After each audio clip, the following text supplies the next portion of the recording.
And Wednesday evening, 8 p.m. has come round again. The business conversation is back for another week. Week number 16. I tell you what, 16 weeks in a row without a break, and we're still feeling the energy, Peter. Do you feel the energy? I do. It's great. It's good that you can remember what week we're on, because I can't normally. Week 16 without a break is an achievement. So well done, Martin. Yeah, well done us. And do you know what? The interesting thing is that the people who we are getting to speak to, the guests, are incredible. And what I'm loving about this, and I can't wait to have tonight's guest on, Rory Breach from Karbon, because he's a great guy, a very interesting character, and he's going to have a lot to say. But what we're doing is we're getting to see and talk to and learn about people from all different sorts of backgrounds in the business environment. We're learning about corporate, we're learning about fintech, we're learning about legal, we're learning about architecture, we're learning about a whole host of people, but they're all a bit like us. You know, they're all just nice people going about their business, trying to do the right thing, fighting a good fight. And what I think we're doing here, Peter, is we're starting to build a very loose, light touch community, because every one of those people has the generosity and the wherewithal about them to be helpful and wants to be helpful. And that's evidenced by the fact that they came along and took a Wednesday night out and took an hour to speak with us and share and tell and show and tell. Effectively, they were telling, but also engage in the conversation and showing an interest in us. The guests ask us what we're up to and how we're doing all this. And it's creating this lovely environment, a great environment where you get to learn, you find out a little bit what's going on, but at the same time, I think you get to find out that we're not too different, the whole lot of us. We all have the same hopes and dreams and ambitions and desires and stuff, you know, maybe on different extents and stuff, but we're all people at the end of the day. So, Peter, what about this week? How did it go for you? It has been very, very busy. So I feel like it was half an hour ago that we were doing episode 15. That's how quickly my week has gone. And we were speaking briefly before we hit the record button here about, you know, the way I felt this week with the business. And for anybody that doesn't know, we're an advertising agency. We do Google ads, Facebook ads, LinkedIn ads, email marketing, conversion rate optimization. PDG advertising is the name of the business, and it's very fast paced. It's very complicated. It's incredibly interesting to me, to someone who loves interacting with people and, you know, all of that stuff. So what that ends up being is it's a work that you could work at 24 hours a day and never come close to being done. So there's so much to do. And this week has just felt like everything we've touched has been enjoyable to do, which is great. You know, that doesn't always happen in business. Sometimes you can have really bad weeks and sometimes you can have really amazing weeks. But this week, everything just seemed to click and go well. We've been getting to grips with platforms. We've been getting to grips with our own sales process. We've been revamping the website, working on it, all those things. And it feels like we've been getting a bunch of stuff done. So yes, things have been good. And this week has been very good as well. How has your week been, Martin? Well, I'm going to be very short and sweet about this, because our guests will be wondering, have we forgotten about them? We're 7 minutes in and we're still sitting in the waiting room. But there's a couple of things that happen. I'm really excited about this week. I'm back at university. That's what this week's thing is. You're a fresher. I'm a fresher, only maybe at 48 years old. Our guest is more than 22 years younger than me, and we found out as the start of the prior conversation. I cannot believe that, 22 years. But I'm back at university doing a course in business growth program at the University of Ulster, and it has been great. Today was the first day of it. I'm really excited. But I was also down at the campus last week we have now in Northern Ireland got one of the biggest academic campuses in the whole of Europe with the Belfast University of Ulster, or Ulster University Belfast campus, and it is unbelievable. It is absolutely unbelievable. So I'm very excited about that and sharing the progress of that over the course of the next few weeks. But also, there's a guy called William Redpath. Peter, you may know him from the conversations with Wayne Denner and Martin Murtagh. He was one of their guests a couple of weeks ago, and that's how I connected with him. But he's doing a very interesting project called Grow Remote, and it's all about connecting remote workers. Now, by remote workers, that could be employees, but it also could be freelancers, or it could be employers of freelancers or employees who work remotely. And they're having an event down in Clockwise in Belfast High Street in Belfast City Centre. I think might be next week. Anyway, I'll have to find out and put it in the feed. But that's going to be a very, very, very interesting thing as well. So it just feels like there's a lot of interesting stuff happening, and it's an exciting time. Summer's over, we're into autumn. It feels like the gears are starting to crank up a little bit. We're all getting a bit busier and all that good stuff. And with that note, let's get Rory in. Let's get this party started. Alrighty. Rory should be with us shortly. He's on his way. He's working down the corridor. He'll be here soon. I am now, I think, guys. There he Hi, is. Rory. Hey, guys. Rory, how are you doing? I'm very well, thank you. Yeah, we're halfway through another week.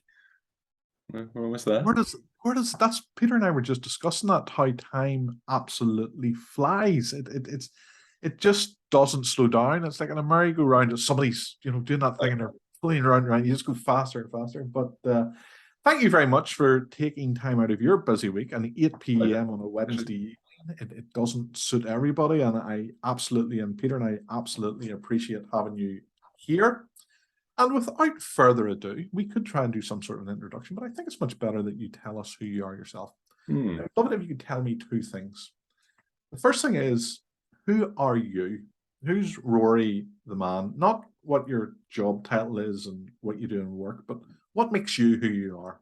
And the second thing is then, what do you do and why? Okay. Why do you do that job? So tell us all about you. Yeah, big questions. Kick things off straight away, right? Yeah, I don't know. I don't know what I'd describe myself as. I'd say a pretty regular 26-year-old guy who, yeah, I don't know. Not too much of interest, to be honest. Are you a footballer? An equestrian? A gambler? I'm a football fan. I'm not as much of a football player as I am a fan, certainly. So yeah, sporting talent's never been sort of high up there for me. But yeah, a regular 26-year-old likes doing all of the standard stuff that lots of 26-year-olds like doing, right? But yeah, there's a lot of fun stuff in that. Yeah, we won't go too far into that today. But you look very fit. Do you work out? Do you train? Do you run? I do, but not for any sport. No, I keep myself active, keep myself fit, but purely for health reasons, I guess. No grand ambitions of becoming an athlete or anything like that anytime soon. But yeah, I like to keep busy. I like to keep active. Very good. Yeah, lots of nice country walks, lots of going to the gym, that sort of thing. So all good stuff. Excellent. What's the job? What's the day job? So job is working in the new business team for a company called Karbon. So part of the sales team there. We're a practice management software built purely for accounting practices, accounting firms of all shapes and sizes. And Martin, that's how we came across each other, really, wasn't it? I think I reached out to you. We had a couple of meetings. You ultimately decided it wasn't something you were kind of interested in pursuing any further, but we had some really good conversations together. So that's why I kind of came on. And I have to say, Peter, I'll bring you in a wee second here, but I want to make this point. Yeah. So, Rory, the way you approached your conversation with me, I felt was incredibly professional. I was really impressed. It's not every single sales conversation that results in us having a guest on and speaking about what it is that they do. Now, yeah. I know that Robert Cockburn from Cresco has joined us this evening, so he's actually watching, and he's with another SaaS company, and right. We did have Jake on previously. But as accountants, we get lots, and I'm sure every business does get lots of sales calls, but it's the approach that people make, and it's how they try to be helpful, and if they're honestly interested and engaged and positive about what they're doing in the company and everything else. And you came across ticking all the right boxes. So the question I have is, and Peter, I'd love to hear your thoughts on this as well. Is that something that Karbon trained you to do? So did you go in, and was there some sort of process that they put you through and said, look, we care about customer engagement and interaction, quality of communications, all that type of stuff? Or do you think that they employed you because they seen those skills in you already? How did that come about, that really good customer thing? Yeah, well, look, first of all, thank you. Very kind of you to say. No, I think it's absolutely the latter. I don't think it's something that you can necessarily, I don't know if this is kind of blowing my own trumpet too much, but it's not something you can train, right? You can't train somebody to be personable and not to try and push products down people's throat. It's just having a natural conversation. And if that leads to a sale, great. If it doesn't, no problem. And it's been a pleasure meeting you, and it can lead to conversations like this, right? So no, I think it's something actively that Karbon looks for, is just people who are going to be consultative, friendly, approachable. I think something I'm always conscious of is you don't want to come across as that sales guy, do you? And you don't want to keep ramming products down people's throats. So glad that you think that's how I came across, Martin. It's very kind of you to say, but yeah, I think it's all about just being as natural and as open and honest with people as possible, really. Brilliant. Peter, what's your thoughts on that process about how you get, like, it's easy for me. I'm talking for my business when I go out into the world, and I don't have to hand it off or delegate it. Maybe I should, but I don't at the moment. You're a slightly bigger practice. You have more staff than we do. How do you make sure that they're doing a really good job, like what Rory does? We're still pretty small, but so I don't want my team at the moment worrying about sales or doing sales or outbound sales. Whenever you run an advertising agency and you're trying to bring people into it, people are very worried that it's where you come in and they have to source their own sales. So it's not something that I want to. I want someone, whenever we need to do that, I want to bring in someone like Rory to do that as a specific job, a specific department. So how my team support the sales process right now is by being themselves. Right. So if we can show our prospective customers what we do and how we do it, and within that process, invariably, it may not be the right word, but during that process, they will have to come up, they will have to see a PDG employee doing what they do well, like Google ads or Facebook ads. So if that's the part that team members play at the moment in the sales process, they shine, they do as well as they possibly can, and they do that all the time. There's never a let up of it, because they believe that they want to do the best job possible for the customers that we have, and that then can attract new customers. And hand on heart, I can say that our team members do that. When I said earlier about things sort of clicking into place, that's something that has happened this week, where I've just been watching whenever you're a business owner, you're watching what's going on all the time. People don't know you're watching, but you're always seeing what's happening. And sometimes you see things you like, and sometimes you don't see things you like. This was a week where I can't think of one thing I saw our team or happening in the business that I was like, that's cool. That's actually really interesting that's taken that path. Yeah. So that's been really good. I do want to say something else on this, though, about the approach to new business. My dad taught me this. He runs his own business. It's a driving school. It's a very successful one here in Northern Ireland.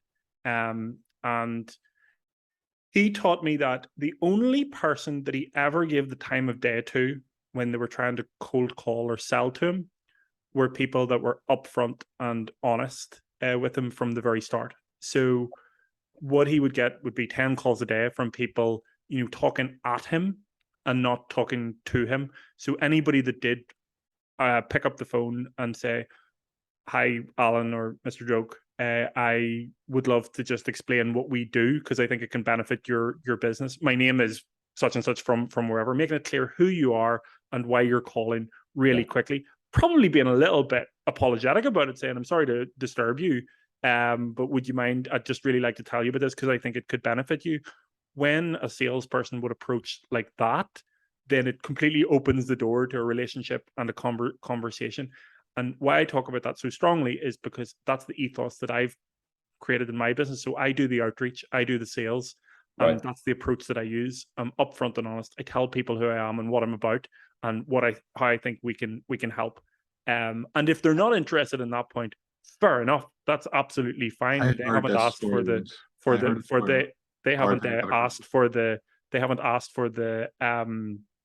call, but they have every opportunity to move away from it. Now, there's a story, Peter. Sorry, there's a story that you bring to mind there as you bring that up, that I heard once. And Rory, you can tell me what you think about this.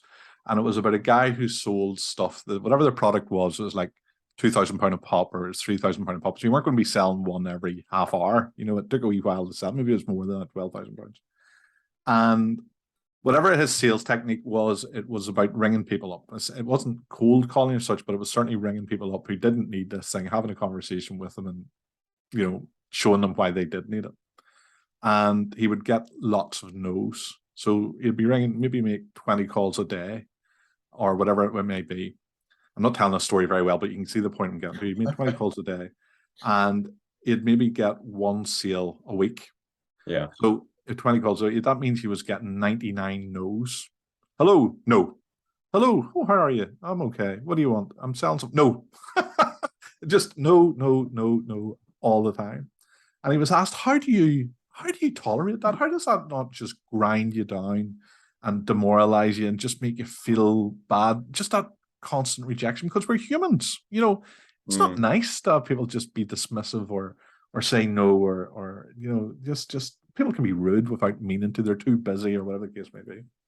And the way he put it was, he said, well, the way I justify it is, say I sell one of these things and it's £12,000 for sake of example, and you divide the number of calls by the sale. So if I sell something that's worth £12,000 and there's £100, I make 100 calls. That means every single one of those calls is worth £120.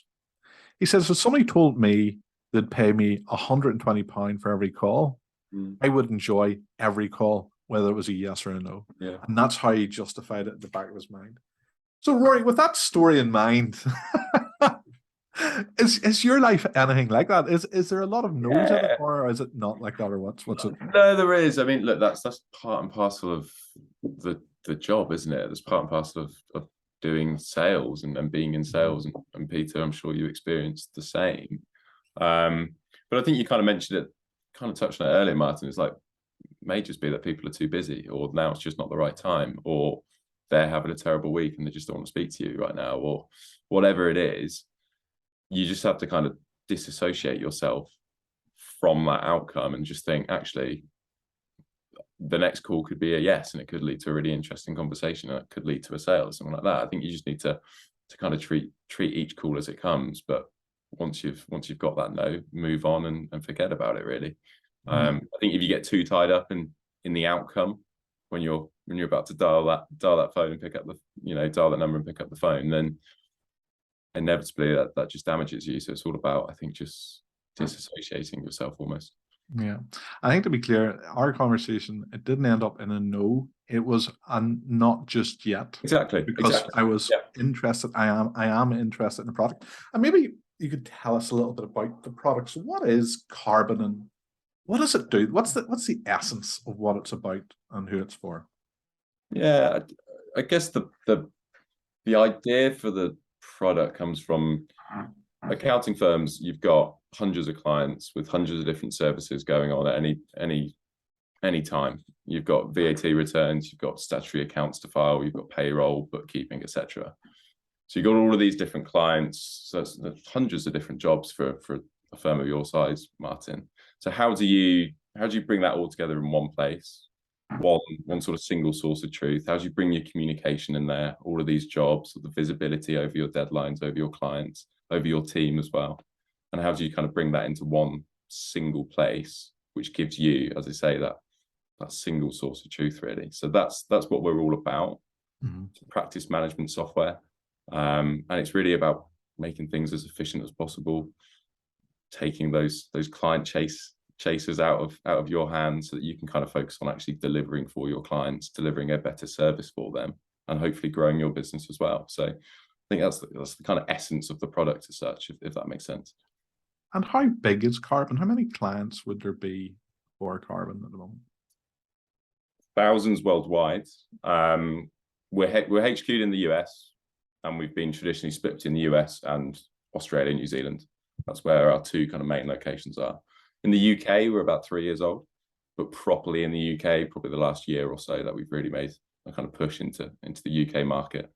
We've got hundreds of clients in the UK, but it's certainly a fraction of our overall client base. Hundreds is lots. Before I bring Peter in or ask Peter to ask you some, Robert Cockburn is with us from Cresco at the moment.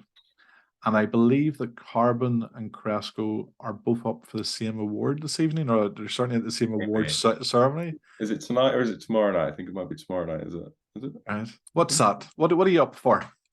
Tomorrow night. It's the accounting excellence awards, isn't it? So we're up for product of the year at the accounting excellence awards. So fingers crossed, good healthy competition, but fingers crossed it'll be Karbon on stage rather than Cresco. Yeah, good luck to both of you. Good luck. Yeah. It's an honor to be nominated either way. Peter, your thoughts on SaaS? Let me pass it over, Martin, to Rory. What are your thoughts on SaaS? Do you like it? Do you like working in it? I do. I think it opens up whatever product it is. The SaaS model opens it up to so many more companies and potential consumers and users of these softwares than it would be if it was a traditional desktop-based product, where the upfront cost, the upfront installation, the upfront training is that much greater, whereas SaaS is sort of democratized technology in some respects. So yeah, as a model, I think it's been hugely beneficial, particularly in B2B. I mean, you see SaaS in B2C examples as well, but I think, as I say, it's kind of democratized the software across companies that probably couldn't traditionally afford softwares like Karbon, softwares like Sage, Xero, etc. So that's a big subject to unpack. I'd be interested to hear your thoughts on it as well. But yeah, from a business model point of view, I think it's certainly been a beneficial and an interesting area to work in as well. It's revolutionized what we can do at Gilchrist & Co. Accountancy practices 20 years ago, we couldn't now have the type of practice that we have right now. It just couldn't have worked. And we don't have to spend the software we use now is virtually free. It's not completely free, but when you compare it to the other costs in the practice, it's virtually free. And if we'd been trying to utilize the same software 15, 20 years ago, you would have been talking about 60, 70, 80, 100,000 pounds a year to maintain that software. And you would have been running on big, massive machines that would have taken up the whole quarter of a kitchen. And there would have had to be 5 engineers with putting in tape decks and all. It was a different world. Now I can turn on my laptop, or I can turn on any internet connected PC, or use my mobile phone and access all the information I need to run my business from anywhere. And I can do it virtually for nothing. We could have had this with Peter. This is Peter's Zoom. And I think, Peter, you pay a license for your Zoom, but we could have used free Zoom and had a restricted period of time. Google Apps for your calendar and stuff like that. Zoho for our case management software. Xero gives us their accountancy software for free because we're accountants. It's incredible. But if you were trying to build that stuff, that's millions of pounds worth of development that we're getting access to for free. That is the incredible world SaaS has opened up for small businesses. Yeah. Peter, in your world, I mean, what does that SaaS landscape look like for you? I'd like to build something. I'd like to build a technology that would help people, to do advertising better, to analyze, what's going on in their world better. It's a bit of a pipe dream of mine, but there's so many different products that, blow my mind every day. CRM products, scheduling products, email marketing products, so many different types that are awesome, and you wouldn't be able to do the job without it. So it's a huge landscape of those types of technologies, Rory. I think one of the things, Peter, you've talked to me about in the past is the Facebook. What do you call the goggles that they have now? Oh, the Oculus Rift. The Oculus Rift. And I seen an article, or I was reading an article yesterday or recently about how Google is thinking about repurposing the 360 map technology that they have. Do you know where you can go in and you can Street View? Yeah. And repurposing that for the virtual environment. And all of a sudden, when you realize that, you suddenly start thinking, hold on a wee second. If we have an environment that's like Street View, where you can walk to anywhere in the world without leaving your room, or you can fly, or you can be anywhere in the world, by presence, but not physically, that means I could go and see you, Rory, or wherever you are, and be in that environment. And you could come to me and be in my environment. We can walk around, we can look at the same thing and point at each other. Yeah. But it also means we can access information. So without us leaving our desk, we could go up to Peter's office and Peter could show us, as if we were sitting on the computer beside him, it just blows my mind. SaaS holiday, isn't it, really? That's SaaS travel agents. Yeah. So there really is something impressive. Who has been your most important professional mentor? Who do you feel has really impacted your life the most from a professional sense? A good question.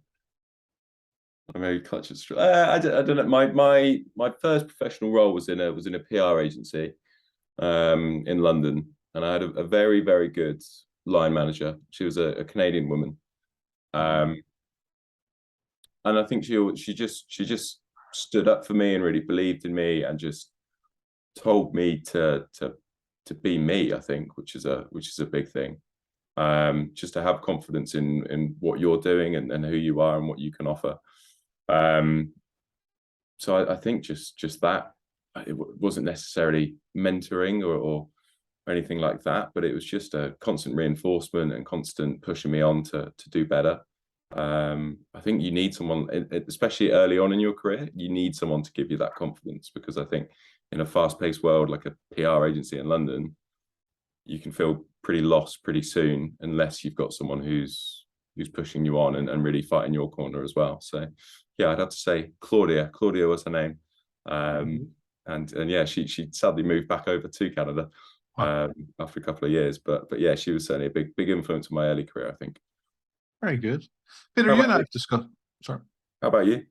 How about me? Do you want? I was just going to say to Peter, we have discussed this before, Peter, haven't we, in previous conversations? And I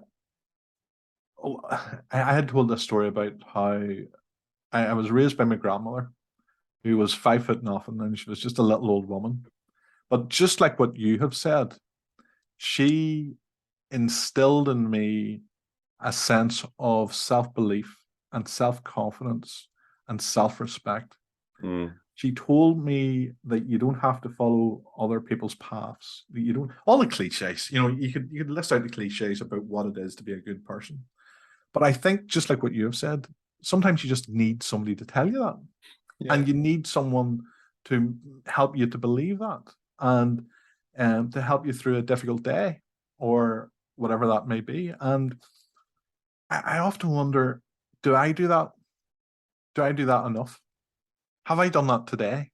Have you done that today? Have you had an opportunity where you could be the shoulder for someone else to cry on or offload or give them a supportive word? And I sometimes I think I don't think about that enough. You know, The both of you being business owners yourselves, I mean, do you flip that the other way and think, am I helping, people within my firm, junior staff maybe? How are you kind of helping to shape them? oh, you're quiet, Peter. Sorry about that. I was going to say, do you mean when I'm not arguing with them?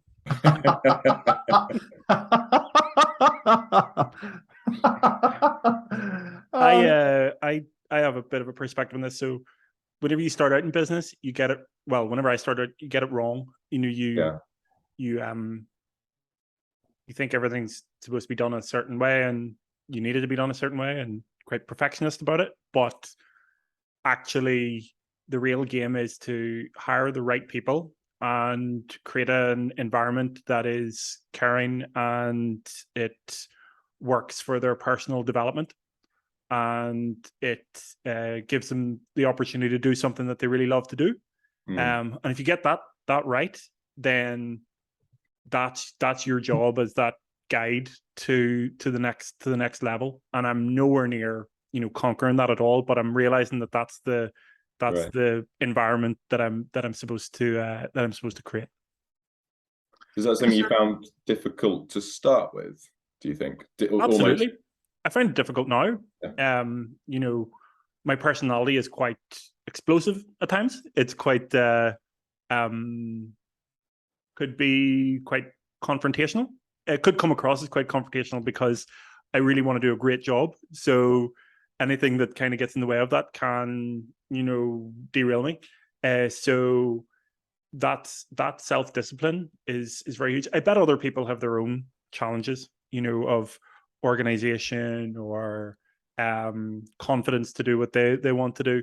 Mine is, one of my work areas is to not be so be all and end all. Don't be so fatalistic for if something goes a little bit wrong on one day, doesn't matter. You work on it and you'll get it, you'll get it right the next day or the day after that. You can take time on things.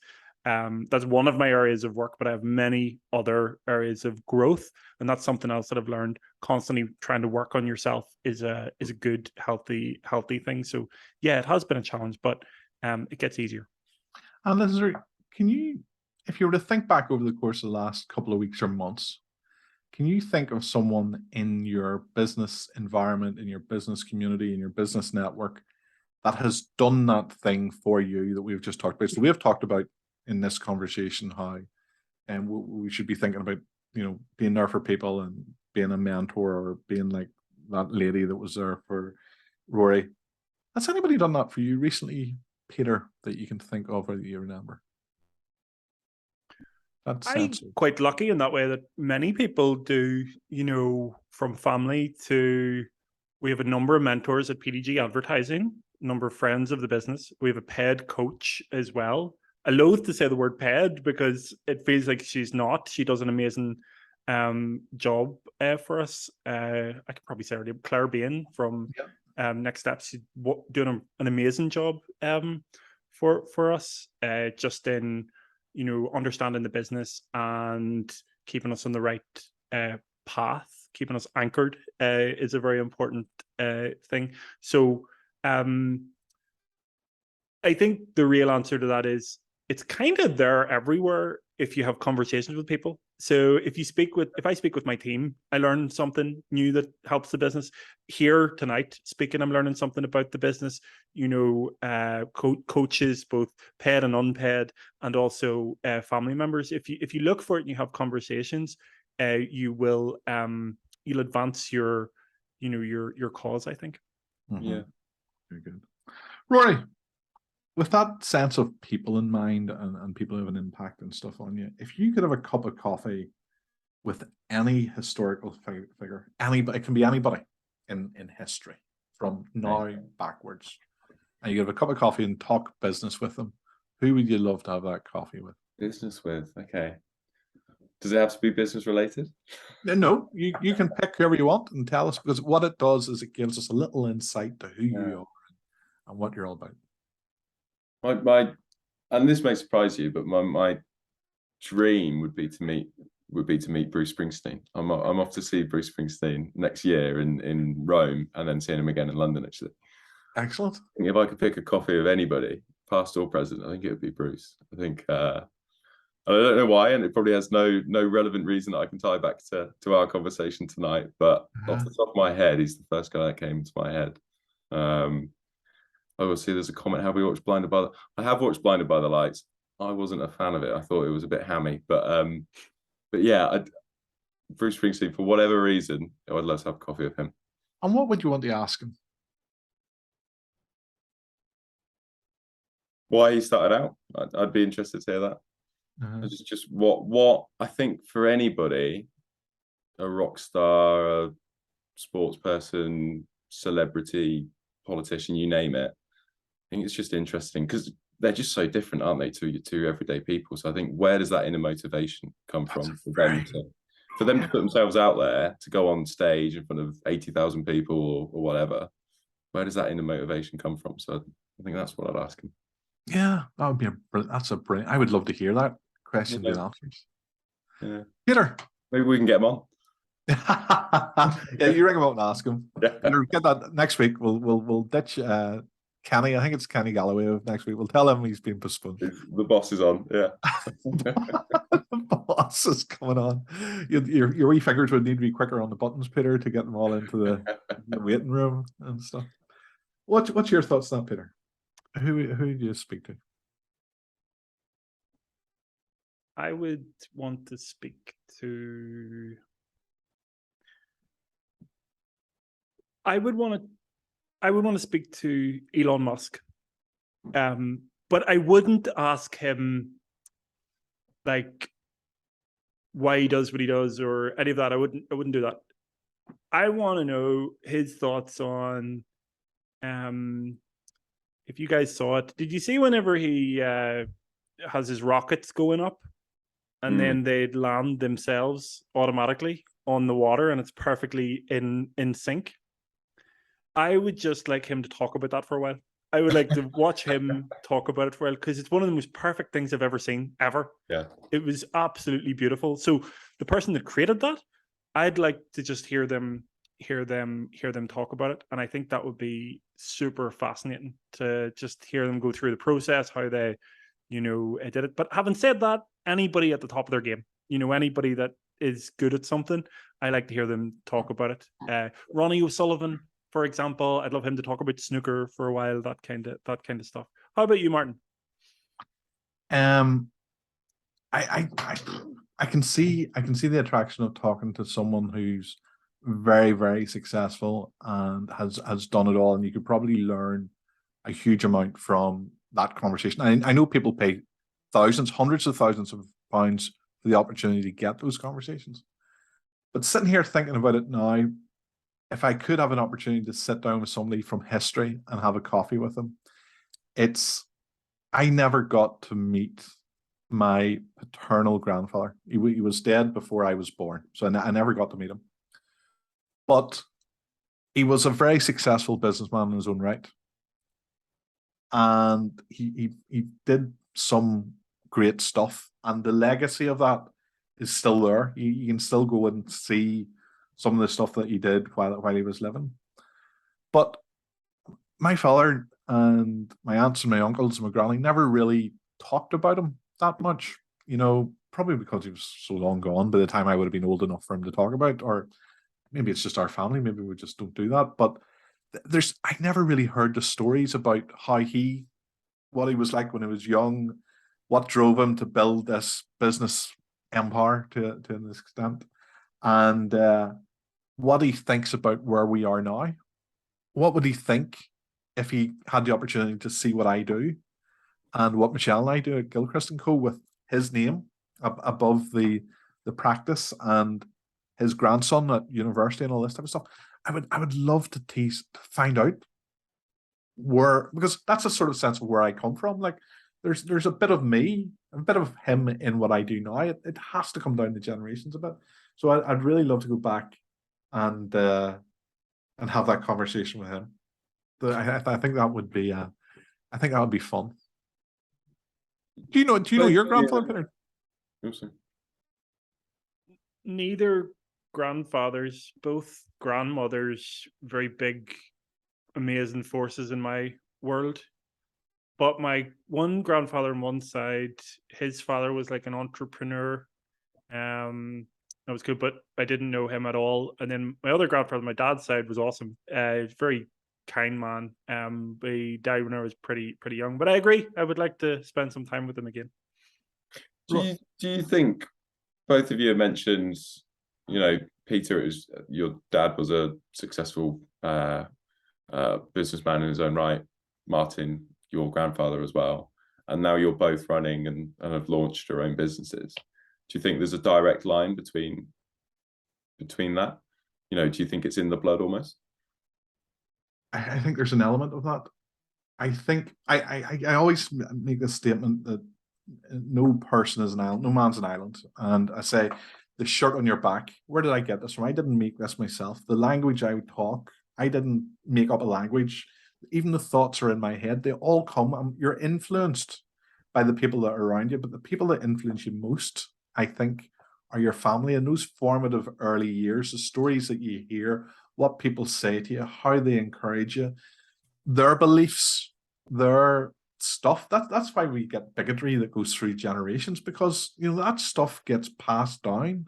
We're still fighting wars here that in Northern Ireland that ended 500 years ago. The Battle of the Boyne and stuff. Like, I was still arguing about that, but it's in us. It's handed down, and I think if you're in a family where you're constantly talking about enterprise and innovation and business growth, and that's looked well upon, you're probably going to do that. Same way if your mom and dad are both doctors or a doctor and nurses, that's maybe the environment you're going to go into because that's the environment you believe in. So I think there's something in that. The apple doesn't fall too far from the tree. And to break out of a mold that's set for you, what your parents want you to do is also difficult. So did you have to break out of what your parents wanted you to do, Rory? Do you think that your parents have a path for you that you maybe did or didn't take? Or? No, and that's something that I'm grateful for, because they never had a predetermined path for me that they wanted me to stick to. They've always been very find your own thing and stick to it, find something you enjoy and do it to the best that you can. So yeah, I wouldn't have liked to grown up in a family where it felt like I had to follow a path to keep people happy. So I think I'm lucky in that respect. Yeah, definitely something I could sort of take for granted, I think. What's it like to work at Karbon, Rory? And feel free to answer it in whatever way you. But what's it like? It is really good. We're in the UK. We're mostly remote. We do have a small office down in London, and it is nice to get together and see people in the flesh. We're a team of about 20 or so in the UK, but as I say, spread across then America and Australia and all over really. What's your bag? Is it work from home, or would you rather be in the office, see people, or do you like a bit of both? I like a bit of both, but yeah, I'm certainly comfortable working from home, which I do for the vast majority of the time. And then it is just getting together when you can every couple of weeks, mainly for just for the kind of social element of things, isn't it? I mean, obviously there is a bit of work involved as well, but it is nice to see people just not in front of a Zoom screen and just to see people in the flesh and have a good time with everybody. But I'm certainly happy with the whole working from home setup. I know that some people have found it more difficult than others, but we still have regular, we see each other every day on Zoom. We still have team meetings. We still do fun things. We do, a quiz every Friday on Zoom every Friday afternoon. So it still feels like we're very much together. We're all just in different locations around the UK. And likewise with the teams in the US and Australia, we still do things together as a whole company. So you do feel connected, which I think is really important when you're working remotely. And if you were starting a business, so you go on another few years, you got a bit of money in your pocket, and you go, I'm going to apply my own thorough here. Yeah. What would you like to do? What would be an ideal business, do you think, for you? I've been thinking about this quite a bit actually, because I would love to start my own business. I would love to do that one day. I just don't have a clue what. The idea of it seems good, Uh-huh. but the reality, I've got no idea. Yeah, I got no idea. Well, that's fair enough. You're only Maybe you two could teach me something about it. I don't know. You're a good communicator. You could do something in that field. Yeah, absolutely. You come across well. Mhm. Thank you. I'm not sure. Maybe there's not enough to run a business off there. I'm not sure. It helps. It definitely helps. True. Yeah. Robert asked a good question. What business would you definitely not want to start? What would you not do? Accountancy.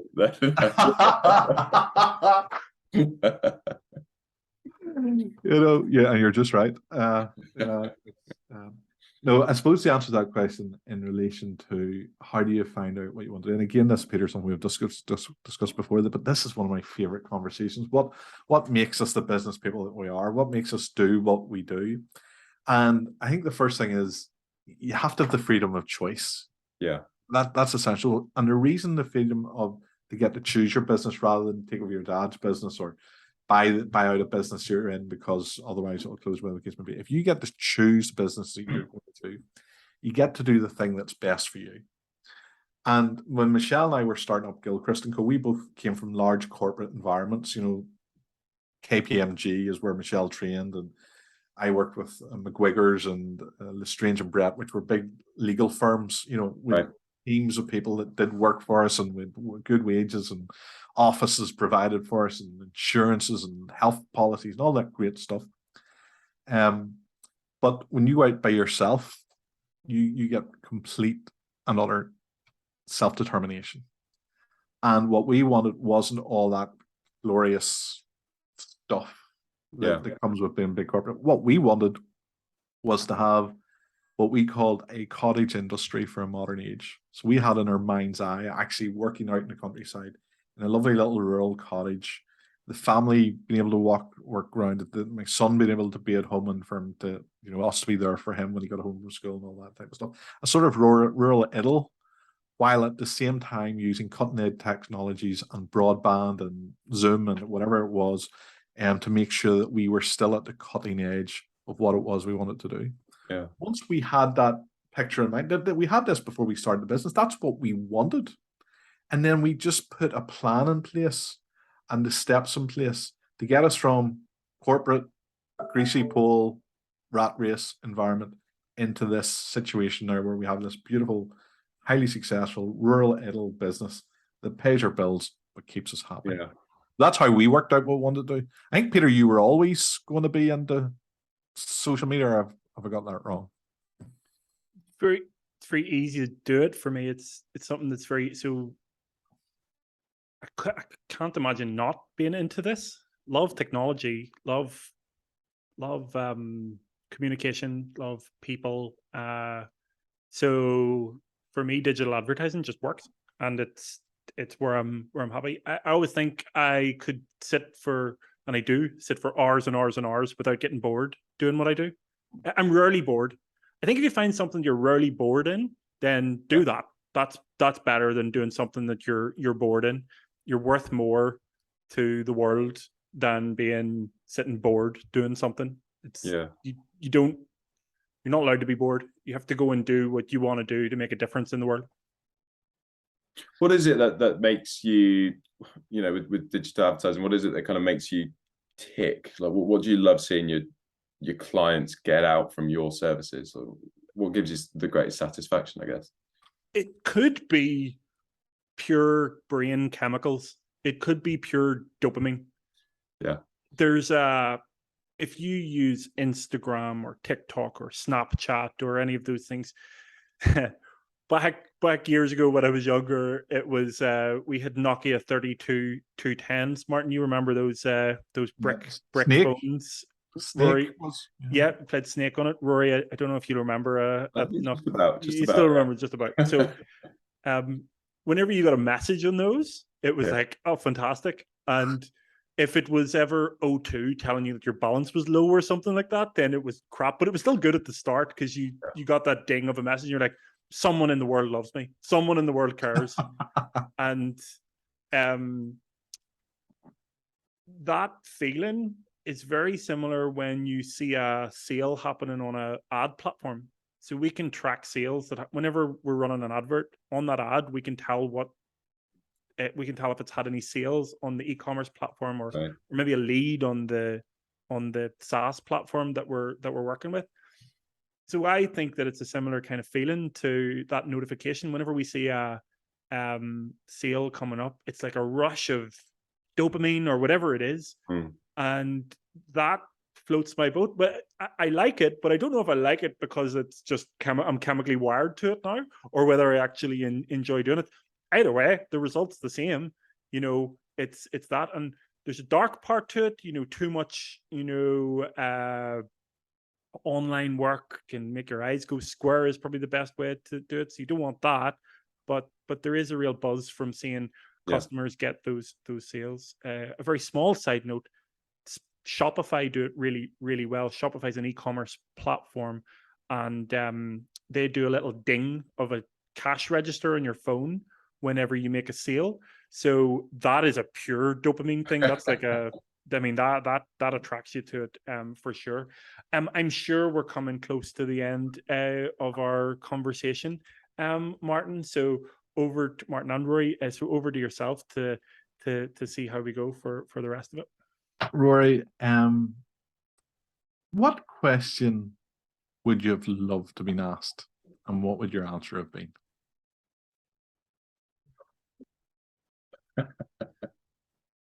I'm rubbish at this. I'm rubbish at this.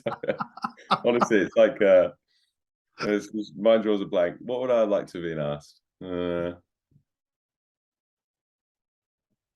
I honestly, I cannot give you an answer. I'm so sorry, Martin.